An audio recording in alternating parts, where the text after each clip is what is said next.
L'événement qui m'a le plus marqué, c'est sa visite à Lampedusa le 8 juillet 2013. Ça a été le premier voyage, premier déplacement du pape François hors de Rome après son élection.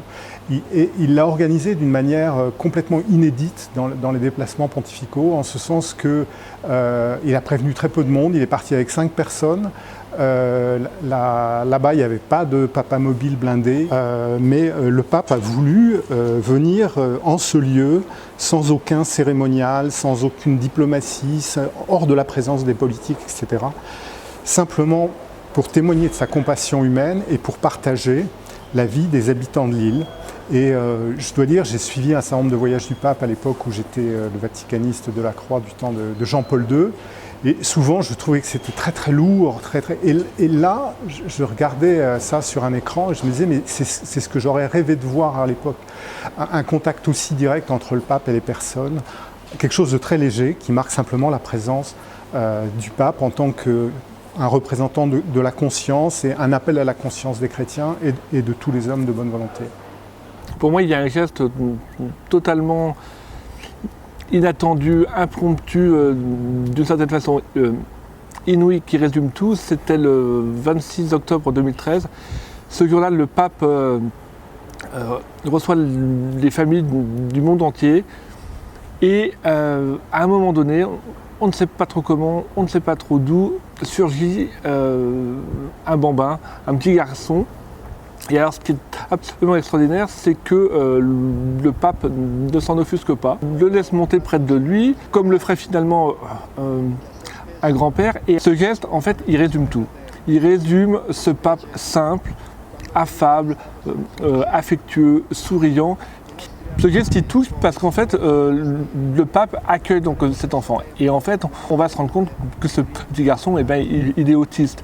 Et finalement, ce pape qui nous parle beaucoup de l'accueil de l'autre, de l'accueil du plus pauvre, du démuni, du plus faible, et bien là finalement il le fait. J'ai eu la chance de pouvoir assister ce matin-là très tôt à la messe donc matinale célébrée par le pape François tous les jours à la chapelle de la résidence Sainte-Marthe où il habite désormais. Et donc j'ai eu la grande surprise de le voir arriver dans une ambiance un peu comme si c'était un curé de paroisse ou un évêque qui célèbre la messe du matin, une ambiance très dépouillée, sans enfants de chœur, sans encens. Et ensuite, j'ai entendu à quelques mètres de moi le pape François improviser son homélie. Et cette homélie m'est restée vraiment dans l'esprit et dans le cœur, puisque j'ai entendu le pape à plusieurs reprises insister pour dire d'une voix forte « Non abbiamo paura di cambiare i vecchie strutture della Chiesa », c'est-à-dire « N'ayons pas peur de changer les vieilles structures de l'Église ». Et croyez-moi, lorsqu'on a passé 4 ans à Rome, auprès d'un pape et puis d'un autre, et qu'on entend l'homme en blanc dire ces paroles-là, on se dit il va se passer quelque chose dans l'Église. Et depuis, cette conviction ne s'est pas démentie.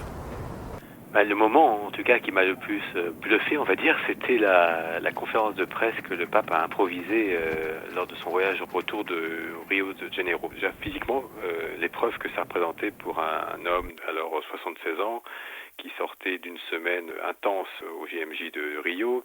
Donc déjà, je dirais, il y avait de la prestation physique que ça représentait, mais aussi, j'ai découvert alors un homme qui n'avait pas peur, en fait, lui, d'aller de se confronter à la presse, de prendre les questions comme elles venaient, même les plus dérangeantes.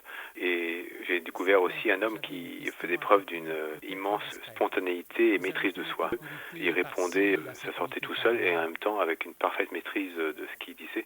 Et sur le fond, je dirais, ça a révélé le côté un po' furbo, comme le pape a dit dans son interview plus tard, un peu rusé, habile, puisque le fait de faire cette conférence de presse au retour de son voyage et non pas à l'aller, c'était une bonne façon de faire en sorte que ce voyage se déroule bien. Et là, c'était vraiment un vrai jeu de questions-réponses. Et là, on a vu donc un pape, finalement, sachant très bien être à l'aise et en même temps à la portée des modes de communication d'aujourd'hui.